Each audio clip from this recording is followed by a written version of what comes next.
Wait பண்ணுங்க.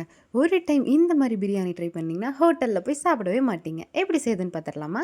ஒரு குக்கர்ல 2 tablespoon oil, 1 tablespoon ghee விட்டுக்கலாங்க. பிரியாணி ஸ்பைசஸ் போட்டுக்கலாங்க. 2 பச்சை மிளகா, 2 மீடியம் சைஸ் வெங்காயத்த கட் பண்ணி ஆட் பண்ணியிருக்கேங்க.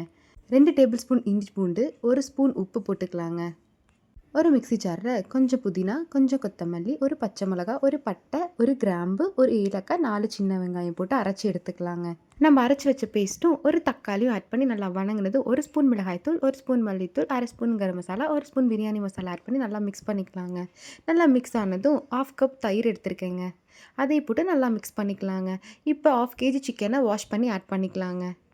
நான் 1 டம்ளர் பாஸ்மதி ரைஸ் எடுத்திருக்கேங்க. அதுக்கு 1 1/2 டம்ளர் தண்ணியை ஊற்றி, தண்ணி நல்லா கொதிச்சதும் 30 மினிட்ஸ் ஆல்ரெடி ரைஸை ஊற வச்சுருக்கேங்க. அந்த ரைஸை ஆட் பண்ணிக்கலாங்க. ஆட் பண்ணி ஒரு விசில் வந்ததும் லோ ஃப்ளேமில் 5 மினிட்ஸ் வச்சுட்டு நம்ம அடுப்பு ஆஃப் பண்ணிக்கலாங்க. அவ்வளோதாங்க, நம்மளோட டேஸ்டியான சிக்கன் பிரியாணி ரெடி ஆயிடுச்சு. இந்த ரெசிபி உங்களுக்கு பிடிச்சிருந்தா மறக்காம நம்ம சேனல் சப்ஸ்கிரைப் பண்ணிவிடுங்க. தேங்க்யூ ஃபார் வாட்சிங். பபாய்.